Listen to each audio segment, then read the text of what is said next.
নমস্কার বন্ধুরা, কেমন আছো সবাই? আশা করি সবাই খুবই ভালো আছো। ভাবছো সকাল সকাল কিসের ভিডিও আপলোড করছি? সরি, এটা সকাল না, বিকালবেলা। তো যাচ্ছি মাইথন। প্রথমে আমাদের বাড়ি থেকে টোটো করে চলে গেছিলাম হাওড়া স্টেশনে। সেখান থেকে ট্রেন ধরে, এটা হচ্ছে অগ্নিবীণা এক্সপ্রেস, আমরা চলে যাব আসানসোল। ওখানে আছে আমার মাসির বাড়ি, তো ওখান থেকেই আমরা রওনা হব। দেখো আমাদের যে সিটটা ছিল সেটা হচ্ছে 37 অ্যান্ড 38। তো ট্রেন জার্নি করার পর অনেক কিছু খেয়ে আমরা নেমে পড়লাম। তো পরের দিন সকালবেলা আমরা রওনা হয়ে গিয়েছিলাম মাইথন ড্যামের উদ্দেশ্যে। দেখো জায়গাটা খুবই সুন্দর। আর আমার একটা এক্সাইটমেন্ট নিয়ে তো অবশ্যই গেছিলাম, কেন কি অনেক দিন ধরে মাইথনের কথা অনেক শুনেছি মাসির কাছে বা আমার দিদির কাছে। তারপর অবশেষে আমরা রওনা হয়েছি। তো দেখো এই যে দেখছো, এটা হচ্ছে মাইথন ড্যামের ওপর দিয়ে, মানে ড্যামটা যেখানে আছে এর তলাতেই গেটগুলো আছে, রাস্তাগুলো। তো এই দেখো আমরা ঢুকে পড়লাম। এখানেই কিন্তু আছে মাইথন ড্যাম। তো এই যে যাচ্ছি এইরকম সরু রাস্তা। তো এই রাস্তাটা মানে যেরকম হয় গ্রামের জনবসতি, মানে একদম এখানকার মানুষের জীবনযাত্রা কিন্তু অনেক সরল। আর এই যে দেখছো, এখানে কিন্তু আমাদের কাছ থেকে 100 টাকা নেওয়া হয়েছিল, কেন জানি না। এই যে আইল্যান্ডটা দেখতে পাচ্ছ ডান দিকে আছে, এটা ক্রস করার জন্য নাকি এই টাকাটা দিতে হয়। তো এরা কোনো স্লিপ কিন্তু আমাদের দেয়নি। প্রথমে 200 টাকা চার্জ করেছিল, আফটার দ্যাট 100 টাকা বলেছিল। কিন্তু এবার এবং এই যে জিনিসটা, এটা কিন্তু আর লাগেইনি। আমরা ধানবাদ আমরা প্রবেশ করছি। তো এই দেখো এই যে রাস্তাটা দেখছো, এর তলাতেই ওই যে ড্যামের যে গেটগুলো ওইগুলো কিন্তু আছে।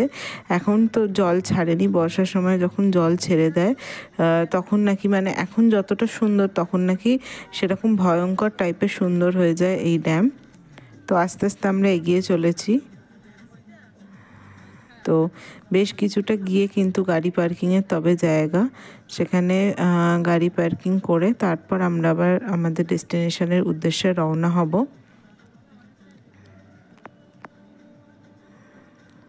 দেখো এই যে লোকগুলো বসে আছে, এই যে বাচ্চাগুলো, মানে এই এর তলাতেই জল, মানে এরা এরা এত, এদের কিভাবে গার্ডস আসে আমি জানি না। আমি হলে তো বুঝতে পারতামই না, মানে একটা ভয় তো লাগে। আমার একটু ফোবিয়াটা যদিও বেশি, জল আমার একটু ভয় লাগে। তো তাও এরকমভাবে কিন্তু এর তলাতেই হচ্ছে ওই রকম, মানে প্রচুর জল। হ্যাঁ, তো এই দেখো যাচ্ছি আমরা গিয়ে। এই যে এখানে একটা গাড়ি পার্কিং হয়েছে, এখান দিয়ে আমরা চলে যাব। তো গাড়ি পার্কিং করার পরে আমরা চলে গেছিলাম মাইথনে। কিন্তু এখানে বোটিং করা যায়। তো অনেক রকম রেট আছে এখানে। 300 দিলে তোমার অনেকগুলো আইল্যান্ডে এরা বোটিং করার সুযোগ করে দেয়। তো এই যে আমরা 100 টাকা দিয়ে দুটো আইল্যান্ডে, মানে জাস্ট ঘোরার জন্য, একটা স্পুন আইল্যান্ড বলে একটা আইল্যান্ড আছে ওইটা, আর হচ্ছে তোমার যে গেটটা, লক গেট এটাকে বলে, এই যে পিছন দিকে গেটটা দেখতে পাচ্ছ। তো এই দুটো আমরা দেখার জন্য বুক করেছিলাম। তো এখানে রাইড যেটা আছে, তোমরা সিঙ্গেলও করতে পারো, মানে যখন 8 জন হয়ে যায় তখন মানে শুধুমাত্র তোমরাই একটা বোটের মধ্যে যাবে। আর এইটা যেটা দেখছো, আমরা হচ্ছে অনেকে মিলে শেয়ারে গেছিলাম, দেখতেই পাচ্ছ যারা বসে আছে সবাই তো মানে আলাদা আলাদা এরকমও হয়। আর এই যে নিয়ে যাচ্ছে, দেখো কত সুন্দর, মানে পুরো কার্ভটা তুমি বুঝতে পারবে, একবার এদিকে একবার ওদিকে এরকমভাবে যাচ্ছে। তো তারপরে কিছু দূর গিয়ে আবার কিন্তু একটা জায়গাতে এটা থামিয়েও দিয়েছিল, মানে তোমার বোটটা। এখানে নাকি মানে ছবি টবি তোলার থাকলে, যদি কেউ থাকে সেখানে নাকি তোলা যেতে পারে। তো এই জন্যেই বোটটা থামিয়ে দিয়েছিল। আমরা কি করছি, খুব মস্তি করেছিলাম, দারুণ মজা করেছি। না ফোনটাকে ইয়ে হচ্ছে, ব্লিঙ্কিং হচ্ছে। এই যে আমরা আস্তে আস্তে এগিয়ে যাচ্ছি। দারুণ জায়গা, মানে এত মজা হয়েছিল। মানে এই প্রথমবার আমি এক্সপিরিয়েন্স করলাম, এবং প্রথমবারের এক্সপিরিয়েন্সই ভীষণ ভালো। আমাকে যদি এরপরে আবার যেতে বলে, আমি কিন্তু ওই পুরো তোমার যেখানে 6টা আইল্যান্ড ঘুরে দেখাবে ওইটাই আমি কিন্তু প্রেফার করবো। কেন কি এই বোট রাইডিংটাই কিন্তু এখানকার মানে মেন আকর্ষণ বলতে পারো। এই যাচ্ছি এখানে ক্যামেরায় আমার আনফর্চুনেটলি হাত পড়ে গেছে, কিন্তু এই যেটা এটা আমি স্কিপ করতে পারিনি, কেন এখানেই মানে বোঝা যাচ্ছে যে কীরকম জায়গাটা, ওই জন্য। দেখো তো বোটিং করার পরে এই যে এখানে নিয়ে গিয়ে একটু দাঁড় করিয়ে দিয়েছিল, হ্যাঁ ছবি ফবি তোলার জন্য একটু টাইম দিয়েছিল। তো এখানে আমরা ছবি তুলেছিলাম, সেই ছবিগুলো আমি আমার ইউটিউবে শর্টসে আপলোড করেছি, যে ছবিগুলো তুলেছিলাম। তো তোমরা ইজিলি আসানসোল থেকে বা আমি আর রুটগুলো ঠিক জানি না, আমি যেভাবে গেছিলাম সেটা আমি বলছি। আসানসোল থেকে এরকমভাবে তোমরা কিন্তু গাড়ি বুক করে চলে যেতেই পারো মাইথন ড্যাম।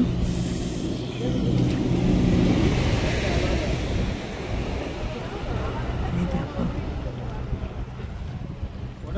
এটা হচ্ছে আর একটা বোট।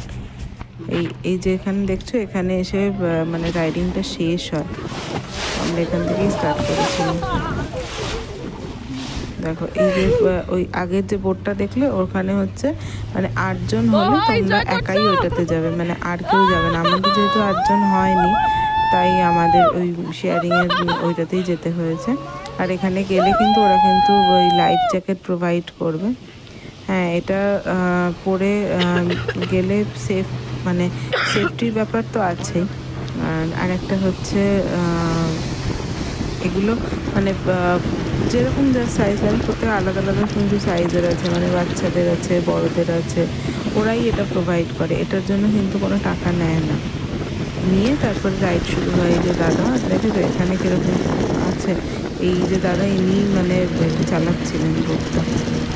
দেখো এই যে দেখতে পাচ্ছ ডান দিকে যে আইল্যান্ডটা, এটাকেই স্পুন আইল্যান্ড বলা হয়। এটাকে দেখতে অনেকটা উল্টানো স্পুনের মতো, তাই এটাকেই কিন্তু স্পুন আইল্যান্ড বলে। আর ওয়েদারও সেদিনকে মারাত্মক সুন্দর ছিল, হ্যাঁ এই শীতের দিনে রোদটা উপভোগ করতে খুবই ভালো লাগে। আর ওখানে আমার যাওয়ার আগে ওরা বলেছিল মানে মাসি নেই যে ওখানে খুব ঠান্ডা। তো ঠান্ডা তো ঠিকই, বাট ঠান্ডাটা কিন্তু সহ্য করা যায়। আমাদের কলকাতার সাইডে ঠান্ডাটা যেরকম মানে যেহেতু এখন বাড়িঘর তো এত ঘিঞ্জি হয়ে গেছে, রোদ ফোদ কিন্তু ঠিক মতন করে ঢোকে না। কিন্তু তোমার এই যে মানে এই যে জায়গাগুলো, মানে তুমি যদি একটু ভিলেজ সাইডে চলে যাও, এখানে কিন্তু তোমার ঠান্ডাটা হয়তো রাতের থেকে খুব লাগে একটু, বাট সকালে যদি একটু রোদটা মানে ঝলমলে টাইপের একটা রোদ, তখন কিন্তু ঠান্ডাটা মানে অনেকটাই মানে মানে গুড একটা ফিলিং হয়। আর ওয়েদার ভালো থাকলে মনও কিন্তু মানুষের ভালো থাকে। এই যে স্পুন আইল্যান্ডটা আমরা পার করে গেছি, চারিদিকে ভিউটা দেখছো অসাধারণ। এই যে ঝোপঝাড়গুলো আছে এখানে নাকি মানে অনেক এখানে কিন্তু সাহস করে কেউ যায় না। আগে কি হতো, এই আইল্যান্ডে নাকি নামিয়ে নাকি পিকনিক হতো, কিন্তু এখন কিন্তু এখানে নামানো হয় না। এখানে নাকি সাপ খোপ এইসব মানে অনেক আছে, তো ওই জন্য এখন এখানে যায় না, জাস্ট এটাকে ঘুরিয়ে দেখিয়ে আর তারপরে ব্যাক করে যায়, মানে যায় যারা যায় ব্যাক করে যায়, মানে জাস্ট বোটিংয়ের জন্য। দেখো জলের স্রোত বুঝতে পারছো, যখন এই ড্যামটা খুলে দেয় তখন এই যে সুন্দর জিনিসটা এটা ভয়ঙ্কর হয়ে যায়। হ্যাঁ আমাদের ওখানে মানে আমরা এক জায়গা থেকে ফুচকা খেয়েছিলাম, তো ওই ফুচকাওয়ালা দাদা বলেছিলেন যে মানে তোমার ওয়ার্নিং যে মানে বলা যে জল ছাড়বে এরকম না, 3বার সাইরেন বাজে তারপর কিন্তু অটোমেটিক্যালি জল ছেড়ে দেয়।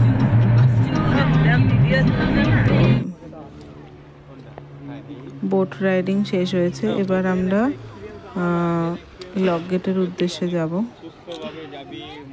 দেখো ফটো নিয়ে নে, ফটো নিবি তো নিয়ে নে। সবাই সেলফি একসাথে তো।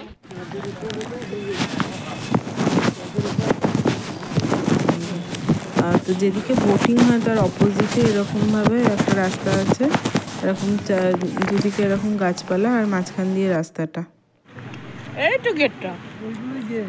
এইখান দিয়ে গিয়ে ঘুরে লক গেটের, দেখো এইটা হচ্ছে লক গেটটা, মানে এই গেটগুলোকে খুলে দেয় আর এখান দিয়ে এরকমভাবে জল ছাড়ে, দেখছো চারদিকটা এরকম পাথর পাথর, যখন জল ছাড়ে মানে বিশাল উঁচু, মানে এখানকার স্থানীয় লোকেরা বলছে মানে 3টে টাওয়ার ঢুকে যাবে এরকম মানে ডিপ এই জায়গাটা। হ্যাঁ, তো মানে যদি কোনোভাবে মানে আমি ওই জন্য নিচে নামার সাহস নিইনি, অনেকে কিন্তু ওই নিচেটা নেমেছিল ওই পাথরের ওপর, আমরা সেই সাহসটা করিনি, আমরা ওপর আমি তুলছি। হ্যাঁ, তো এই দেখো ফিরতে ফিরতে মোটামুটি বিকাল হয়ে গেছে। কি বলবো তোমাদের, জাস্ট টিফিন করে বেরিয়ে গেছিলাম, দুপুরে লাঞ্চ ওই টুকটাক করেছি, আমি শুধু তুলছি, শুধু এবার ফেরার টাইম। তোর না, আমার পিছনে কোনো মাথা খারাপ, দেখ মানে ঘুরে এতটাই মনে শান্তি পেয়েছি, মানে বলতে গেলে মনটা জুড়িয়ে গেছে, মানে আর আর কিছু চাই না, মানে এরকম একটা ভালো জায়গায় যদি ঘুরতে যেতে বা থাকতে পারি তাহলেই মনে হয় যে মানে অনেক ভালো। আমার তো ঘুরতে যেতে খুবই ভালো লাগে, সে যেখানেই পাওয়ার একঘেয়ে জীবনযাত্রা থেকে একটু যে ঘুরতে যাওয়া।